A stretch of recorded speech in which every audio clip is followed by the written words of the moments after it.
ఆయన చెయ్యలేనిది ఏముంది లోకంలో. వాసుకి పేరు చెప్తే హడిలిపోతారు. అంత పెద్ద సర్పం, అంత పెద్ద సర్పాన్ని తీసి మెడలో హేళగా ఆభరణంగా వేసుకున్నాడు. ఆదిశేషుడు 1000 పడగలతో భూమిని మోస్తాడు. అటువంటి ఆదిశేషుడు ఎగిరి కాలిని పట్టుకుంటే పాదానికి అంజల అలంకారం చేసుకున్నాడు. ఆయన చెయ్యలేనిది ఏముంది లోకంలో.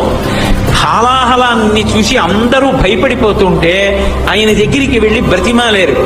అందరూ హాలాహలం తరువుకొచ్చేస్తోంది, కాల్చేస్తోంది అని భయపడి చని కైలాసముజొచ్చి శంకరుడి వాసద్వారముంజేరి ఈశుని దవ్వారిగులు అడ్డుపడ్డ తలమంచుందొచ్చి కుయ్యో బొర్రో విను మాలింపుము చిత్తగింపుము దయన్ వీక్షింపుమం చంబుజాననము ఖిల్కరి రక్తరక్షణ కళా సంరంభుని శంభుని అంటారు పోతన గారు.